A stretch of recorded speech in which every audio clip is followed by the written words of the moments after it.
Good morning class. हाँ बोलिए ना।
हाँ 10 से 11 ऑनलाइन है, MWF में और TTS में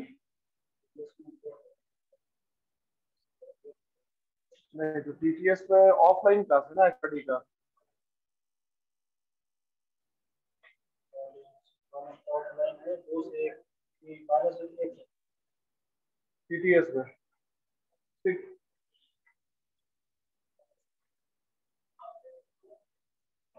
क्लास हम लोग आज स्टार्ट करेंगे फाइनेंशियल स्टेटमेंट क्या है और फाइनेंशियल स्टेटमेंट का एनालिसिस। राइट, तो सबसे पहले तो स्टार्ट करें और ये जाने कि फाइनेंशियल स्टेटमेंट होता क्या है। Anybody of you who would explain the term financial statement? आपने क्या है फाइनेंशियल स्टेटमेंट?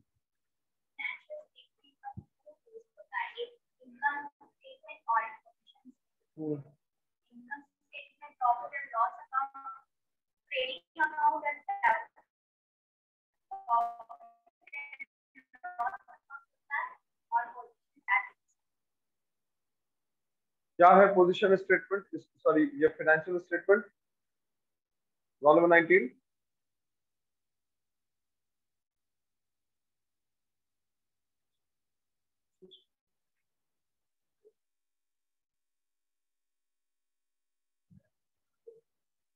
देखिए, आप जो फाइनेंशियल स्टेटमेंट कहते हैं तो basically financial statement is the beginning of the real accounting process. It is the beginning of the real accounting process. Once you have prepared the trial balance and got the conclusions or the values of all the different accounting items, now you move on to getting some results out of those recorded data and recorded information.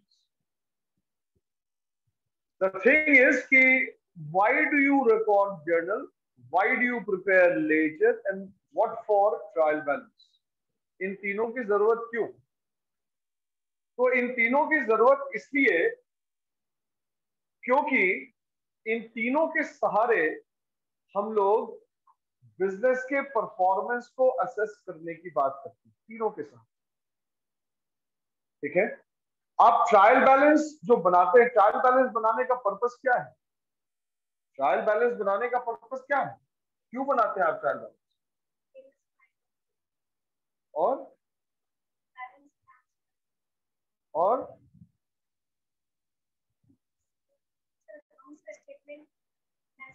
Trial balance basically आप बनाते इसलिए हैं कि जितना भी accounting item है, सारे accounting items के क्लोजिंग बैलेंस को आप जान सकें। पर्पस यही है उसको बनाने का। कोई एरर को मिलाना या कोई बैलेंस मिलाना नहीं है उसका पर्पस। उसका पर्पस है कि एक गिवन टाइम फ्रेम में आपने जितना भी अकाउंटिंग ट्रांजैक्शन किया, उस अकाउंटिंग ट्रांजैक्शन का किसी पर्टिकुलर आइटम पे नेट रिजल्ट क्या हुआ, उस नेट रिजल्ट को जानना। अगर आपने एक बिजनेस स्टार्ट किया कैश के साथ 1 जनवरी को, तो 31 जनवरी को आपके पास कैश बैलेंस कितना है? शायद आप उन सारे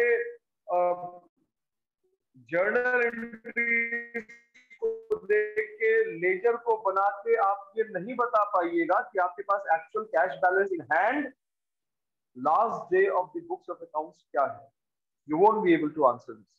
For this, you need to prepare trial balance. Right?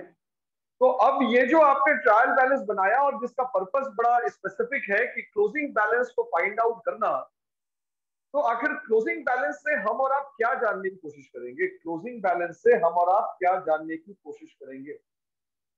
तो क्लोजिंग बैलेंस से हम और आप सिर्फ जो जानने की कोशिश कर रहे हैं वो ये कि सारे अकाउंटिंग आइटम, सारे ट्रांजैक्शंस का इंपैक्ट क्या हुआ, इफेक्ट क्या हुआ. लेकिन आप जो अकाउंटिंग करते हैं तो उस अकाउंटिंग करने का पर्पस केवल इंपैक्ट या इफेक्ट जानना तो नहीं है. आपको यह भी पता होना चाहिए कि बिजनेस का परफॉर्मेंस कैसा रहा है. बिजनेस का परफॉर्मेंस कैसा रहा है.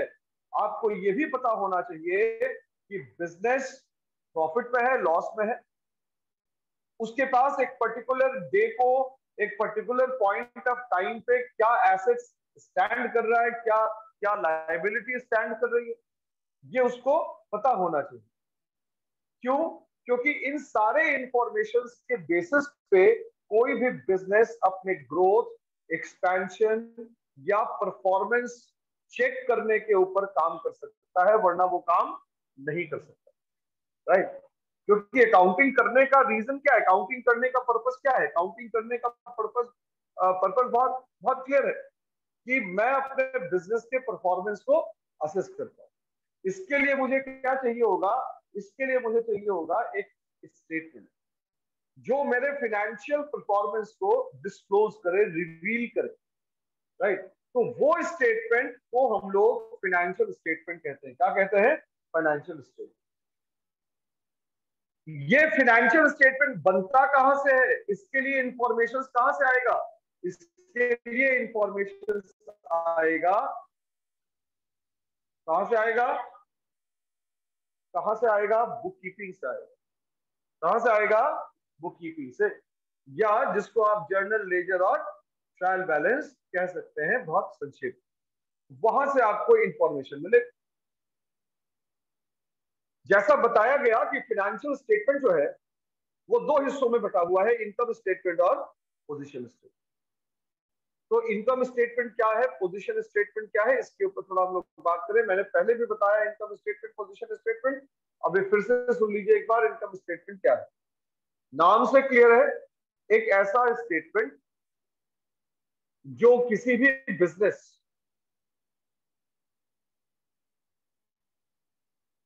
के अर्निंग्स को रिवील करे. किसको? अर्निंग्स या प्रॉफिट्स को बताए. किसको बताए? प्रॉफिट्स. आप इसको, कुछ लोग प्रॉफिट स्टेटमेंट भी कहते हैं.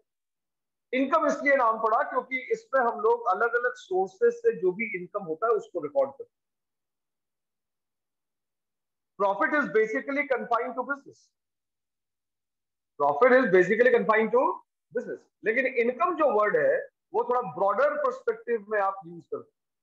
और इनकम का मतलब होता है कि डिफरेंट सोर्सेस से जो आपके पास इनकम आ रहा है उसको हम लोग, या जो अर्निंग्स आ रही है उसको हम लोग इनकम कहते हैं. हो सकता है वो नॉन बिजनेस एक्टिविटी से भी हो.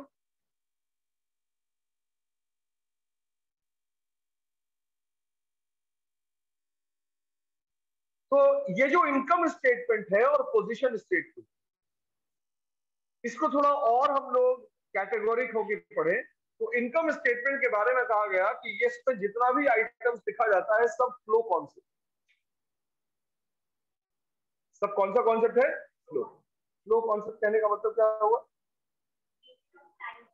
Period of time. यानी कि एक टाइम फ्रेम में हम लोग ये जानने की कोशिश करते हैं कि कितना इनकम आया और कितना expense. Right? What is the amount of income and what is the amount of expense. Am I clear? अब इसमें क्या ध्यान देना है कि इसका भी अलग अलग क्या है? Sub division. इनकम स्टेटमेंट का भी अलग अलग सब डिविजन है. अब ये सब डिविजन क्या क्या हो सकता है, वो बिजनेस के नेचर के ऊपर डिपेंड करेगा। किसके नेचर के ऊपर डिपेंड करेगा? बिजनेस के नेचर के ऊपर। अगर मैन्युफैक्चरिंग यूनिट है तो मैन्युफैक्चरिंग अकाउंट बनेगा। क्या बनेगा? मैन्युफैक्चरिंग। और मैन्युफैक्चरिंग अकाउंट बनाने का पर्पस क्या है? Why do you prepare manufacturing account? Why do you prepare a manufacturing account?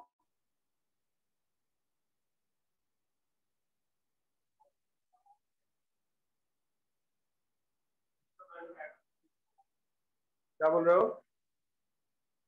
जोर से।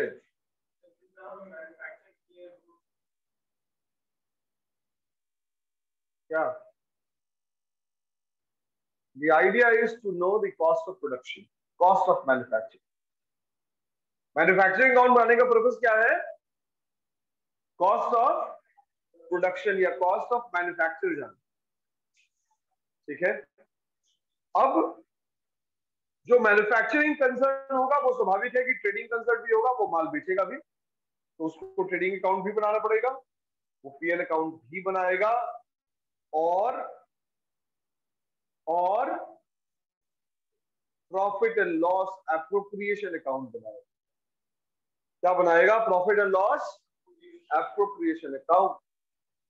4 अकाउंट बनता है इनकम स्टेटमेंट में। You prepare 4 accounts. One is manufacturing, second one is trading, third one is profit and loss, and the fourth one is profit and loss appropriation account.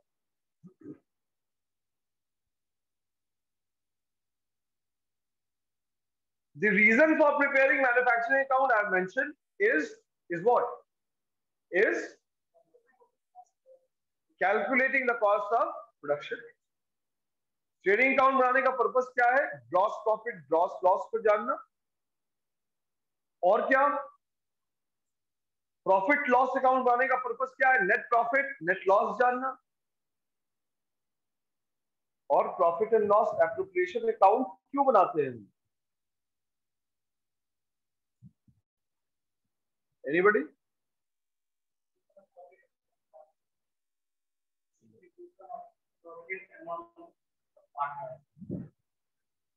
Profit and loss appropriation account हम लोग इसलिए बनाते हैं, ये management accounting. क्या है? Management accounting. इसलिए वो पार्टनर वो सब हो गया फाइनेंशियल अकाउंटिंग। यहां पे आपको जानना होगा कि आप अगर एक कंपनी के पॉइंट ऑफ व्यू से प्रॉफिट लॉस एप्रोप्रिएशन अकाउंट बना रहे हैं रॉ नंबर 11, तो क्यों बना रहे हैं? तो profit and loss appropriation account बनता है। एप्रोप्रिएशन का मतलब एडजस्टमेंट्स या यूज, एडजस्टमेंट्स या यूज। तो पीएल एप्रोप्रिएशन अकाउंट में हम लोग ये बताते हैं कि कंपनियों ने जो प्रॉफिट कमाया उस प्रॉफिट का इस्तेमाल कहां पे किया गया, उस प्रॉफिट का इस्तेमाल कहां हुआ। डिविडेंड देने में कितना किया गया, टैक्स देने में कितना किया गया, रिजर्व के क्रिएशन में कितना किया गया, लोन रीपेमेंट में कितना किया गया, ये सब डिस्क्लोज किया जाएगा कहां पर? Profit and loss appropriation. Right. तो ये आपका एक खाका था किसका? फाइनेंशियल स्टेटमेंट के इनकम स्टेटमेंट वाले हिस्से। ठीक है। अब थोड़ा हम लोग और चीजों को जाने कि ये जो अभी मैंने बताया कि ट्रेडिंग अकाउंट और प्रॉफिट लॉस अकाउंट, तो इसमें किस तरीके के एक्सपेंसेस को लिखा जाता है और किस तरीके के इनकम्स को लिखा जाता है। ट्रेडिंग अकाउंट में कौन सा एक्सपेंस लिखा जाएगा? पीएल अकाउंट में कौन सा एक्सपेंस लिखा जाएगा? एनीबॉडी?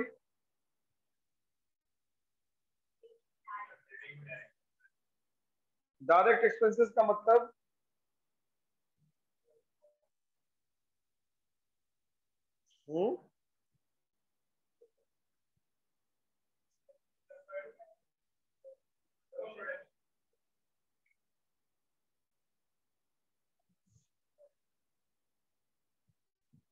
देखिए, ये आपने बताया सही है कि ट्रेडिंग अकाउंट में डायरेक्ट लिखा जाता है, पीएल अकाउंट में इनडायरेक्ट लिखा जाता है। क्या क्या कर रही थी? तो फिर हम यहाँ पे खड़े भी हो गए थे, तुमको पता नहीं चला।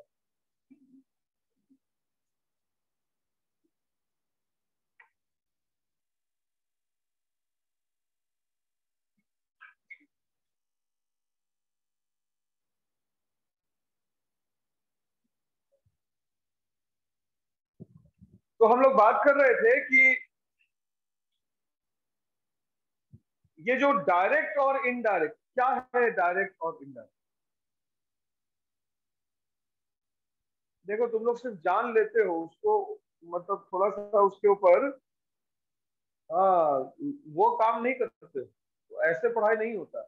यही डिफरेंस है कॉमर्स के स्टूडेंट में या एक मतलब इस तरीके में और साइंस के स्टूडेंट में, यही बेसिक डिफरेंस है। हम लोग कभी लॉजिक दे के पढ़ते ही नहीं।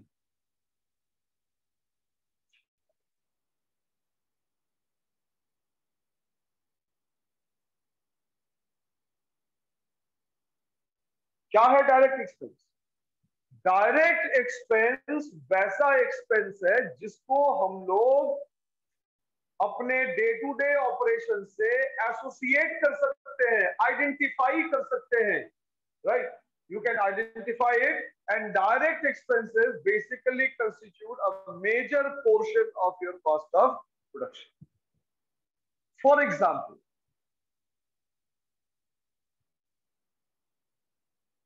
अगर आपको मकान बनाना है या किसी चीज का कंस्ट्रक्शन करना है, तो क्या आप बगैर लेबर के कंस्ट्रक्शन कर पाएंगे? क्या बगैर आप राजमिस्त्री के या बगैर आप लेबर के जो उसको मतलब सामान पहुंचा रहा है, क्या आप सीमेंट बालू छड़ के बगैर मकान बना पाएंगे, कंस्ट्रक्शन का काम कर पाएंगे?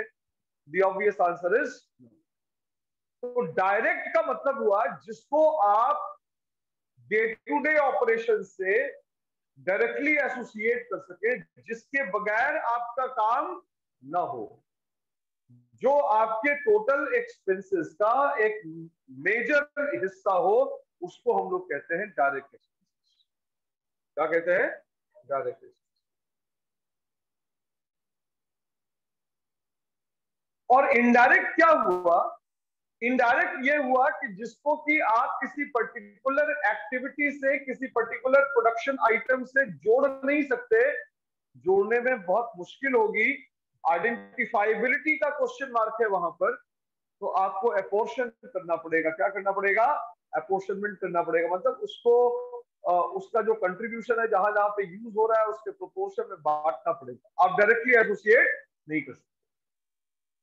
और इनडायरेक्ट एक्सपेंसेस जो है वो आपके टोटल कॉस्ट ऑफ प्रोडक्शन का बहुत छोटा सा नॉमिनल हिस्सा हो। अब देखिए जितना भी आप प्रॉफिट लॉस अकाउंट पे आइटम्स लिखते हैं, वो रिलेटिवली उसका अमाउंट क्या होता है? स्मॉल होता है। जो बड़ा बड़ा आइटम होता है जिसको डायरेक्ट आपके बिजनेस से रिलेशन है, उसको हम लोग कहां सीधा डालते हैं? ट्रेडिंग अकाउंट में, राइट? तो this is the basic difference. Clear है क्लास? अब ये जो फाइनेंशियल स्टेटमेंट हम लोगों ने बनाया, इसके इनकम स्टेटमेंट को जो हमने बनाया, उस इनकम स्टेटमेंट को आपको एनालाइज करना है, क्योंकि आप जब अकाउंटिंग का डेफिनेशन पढ़ते हैं तो अकाउंटिंग का मतलब क्या है? Bookkeeping along with preparation of the financial statement, interpreting, analysing and providing solutions to the top management, कि भाई मेरा ये स्ट्रेंथ है, मेरा ये वीकनेस। तो अकाउंटेंट का काम बेसिकली किसके द्वारा होता है? उसके द्वारा जिसके पास कुछ एक्सपर्ट नॉलेज है। बुक कीपिंग का काम कोई भी थोड़ा बहुत नॉलेज के साथ कर सकता है। तो अब आपको उस फाइनेंशियल स्टेटमेंट को एनालाइज करना, तो एनालिसिस के पहले इंटरप्रिटेशन आएगा। क्या आएगा? इंटरप्रिटेशन आएगा। इंटरप्रिटेशन कहने का मतलब आपको चीजों को समझना पड़ेगा, जो आइटम्स लिखा गया, जो इंफॉर्मेशन प्रोवाइड किया गया है, उसको आपको समझना पड़ेगा। क्या करना पड़ेगा? समझना पड़ेगा। और फिर एनालाइज करना पड़ेगा, क्योंकि एनालिसिस आप तब करेंगे जब आप उसको इंटरप्रेट करें। Without interpretation analysis is not possible. तो फाइनेंशियल स्टेटमेंट का एनालिसिस करना है आप। अब आप एनालिसिस क्या कर सकते हैं? एनालिसिस हमको ये करना होगा कि मेरा सेल्स बढ़ा या घटा। सेल्स बढ़ा तो कितने एब्सोल्यूट अमाउंट से कितने से बढ़ा, परसेंटेज वाइज कितने से बढ़ा। मेरा परचेजेस पिछले साल के मुकाबले बढ़ा या घटा। क्लोजिंग स्टॉक क्या रहा मेरा, समझ रहे बात। वेजेस के ऊपर जो मैंने इस बार एक्सपेंस किया, पिछले साल के मुकाबले मैंने इस साल कितना एक्सपेंस किया। एब्सोल्यूट टर्म्स में वेजेस कितने से बढ़ा, परसेंटेज वाइज कितने से बढ़ा। तो ये जो सारा है ये सब कंपैरेटिव एनालिसिस जो आपको करना पड़ेगा। क्या करना पड़ेगा? Comparative analysis. और ये जो आप कंपैरेटिव एनालिसिस करते हैं, ये कंपैरेटिव एनालिसिस आप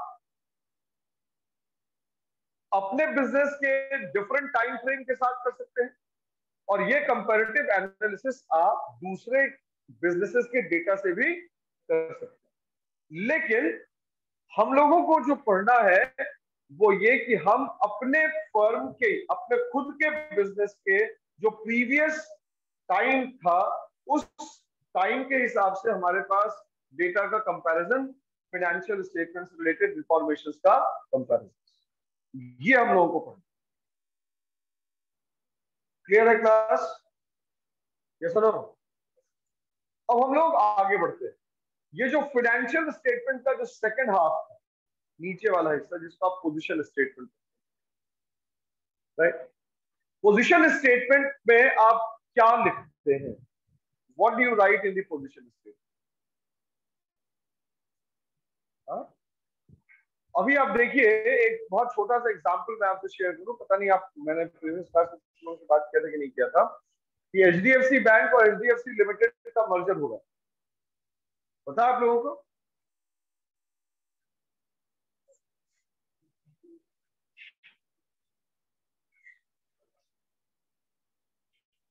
क्या हो गया जिसको है?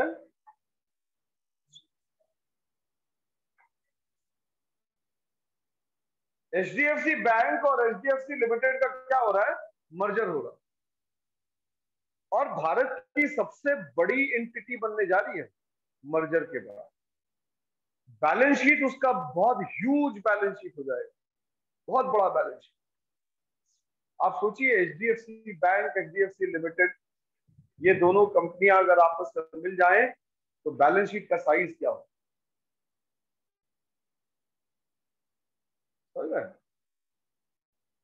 उनके लिए 100-500 करोड़ रुपए कुछ नहीं होगा, 1000 करोड़ का कोई वैल्यू नहीं है। एक आध 2 करोड़ तो भूल ही जाइए।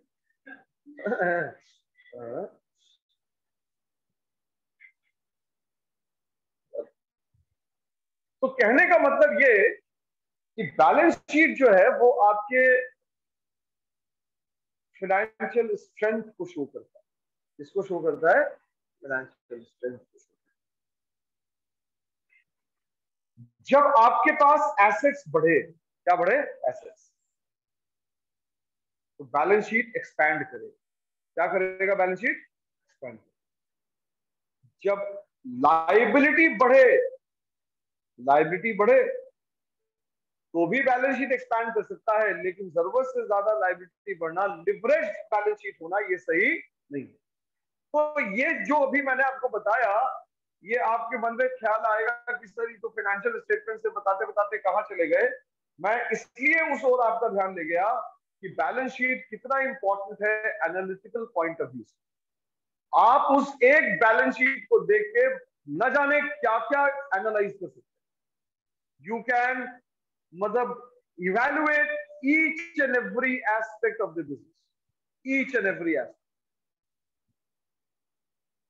कंपनी डिविडेंड देने वाली है या नहीं है, बोनस दे सकती है कि नहीं दे सकती है, कैश इक्विवेलेंट क्या है, बिजनेस का एक्सपेंशन का प्लान बना रहा है। तो ये सारी चीजें, ये सारी चीजें आप बैलेंस शीट देख के समझ सकते हैं। क्या बिजनेस को मार्केट से लोन आसानी से मिल सकता है, ये भी आप कंपनी के बैलेंस शीट को देख के जान सकते हैं। कैसे जानेंगे? कि जिस कंपनी के पास इक्विटी के मुकाबले डेट कम होगा उसको कर्ज लेने में थोड़ी आसानी होगी, लेकिन ऑलरेडी जिसके ऊपर कर्ज चढ़ा हुआ है उसको मार्केट से और उधार लेने में दिक्कत होगा ना। ये सुनो, तो बैलेंस शीट बेसिकली क्या करता, अकाउंटिंग आइटम के दो खास चीजों को रिकॉर्ड करता, दो तरीके के अकाउंट्स को रिकॉर्ड, अकाउंटिंग आइटम को रिकॉर्ड, एक है रियल अकाउंट, दूसरा है पर्सनल। कोई नॉमिनल अकाउंट को आप बैलेंस शीट पे लिखते नहीं है। You do not record the nominal account in the balance sheet, you record only the real account and personal account in the balance sheet. In fact, the effect of nominal account, the effect of nominal account, which is in the form of net profit or net loss, is transferred to the capital. It's transferred to capital. अगर आप soul trade का balance sheet बना रहे हैं तो capital में जाके profit को छोड़ दीजिए, आया ना। पार्टनर्स का बना रहे हैं तो नेट प्रॉफिट आएगा तो क्या करेंगे, उसको जोड़ देंगे प्रॉफिट शेयरिंग रेशियो में। लॉस होगा तो क्या करेंगे, माइनस करेंगे। लेकिन जब आप कंपनी के पॉइंट ऑफ व्यू से बनाते हैं ना, तो शेयर कैपिटल में जाके हम लोग प्रॉफिट को जोड़ते या घटाते नहीं। वहां पे क्या करते हैं, जो भी प्रॉफिट होता है, जो कि हम लोग हमारे पास पीएल एप्रोप्रिएशन अकाउंट से निकल के आता है, उसको हम लोग एक अलग हेड में डालते हैं, रिजर्व एंड सरप्लस। किसमें डालते हैं, रिजर्व एंड सरप्लस। और अगर लॉस हुआ तो एक्यूमुलेटेड लॉसेस करके लिखते हैं एसेट साइड। कहां लिखते हैं, एक्यूमुलेटेड लॉसेस एसेट साइड में लिखते हैं। तो हम लोग जब एक कंपैरेटिव एनालिसिस करेंगे तो शायद हम लोग ये भी जानने की कोशिश करेंगे कि किसी बिजनेस का पिछले साल के रिस्पेक्ट में एसेट कितना बढ़ा, कितना घटा, कैश इक्विवेलेंट का स्टेटस क्या है, राइट। ये सारी चीजें हम लोग कैलकुलेट कर सकते हैं किसी भी बिजनेस के एक पोजीशन स्टेटमेंट को देखने के बाद, उसको समझने के बाद। क्लियर है क्लास? यस और नो? ठीक है। तो नेक्स्ट क्लास में हम लोगों को क्या पढ़ना होगा,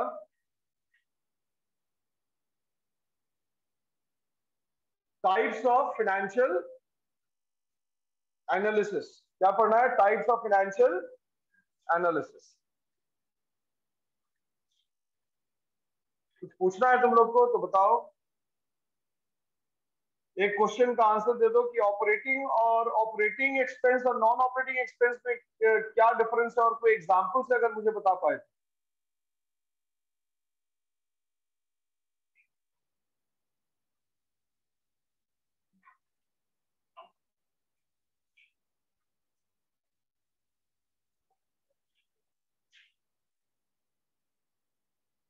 एनीबॉडी?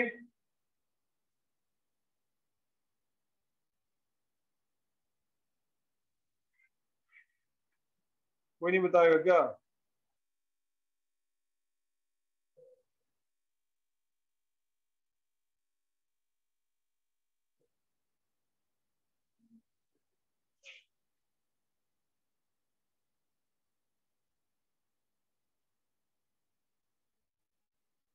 कोई तो बताओ, ऑपरेटिंग और नॉन ऑपरेटिंग में क्या अंतर है?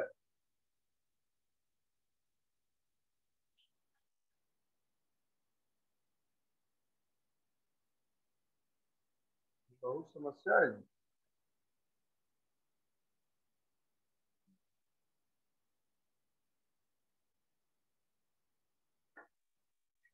तुम लोग कैसे पढ़ लीजिए अकाउंटिंग?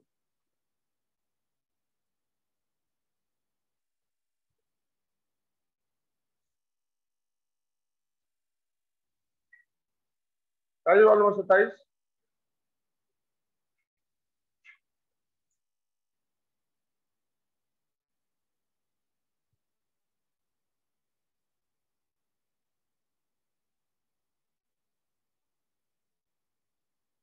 देखिए, ऑपरेटिंग का मतलब हुआ जो डे टू डे बिजनेस से रिलेटेड हो।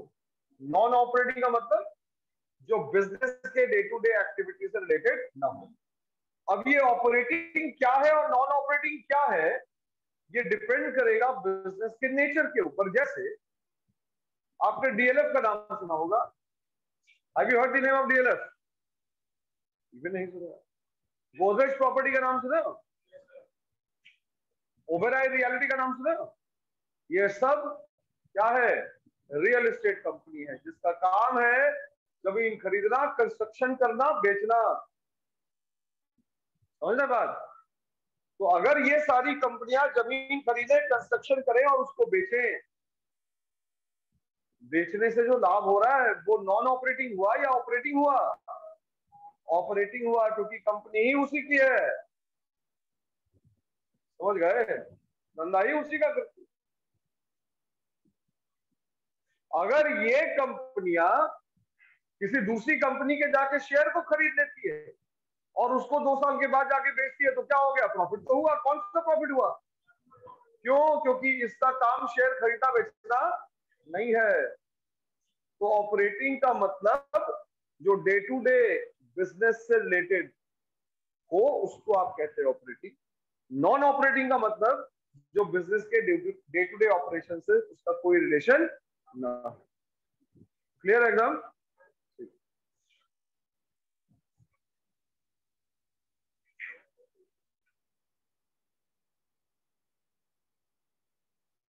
आज का क्लास यहीं तक फिर।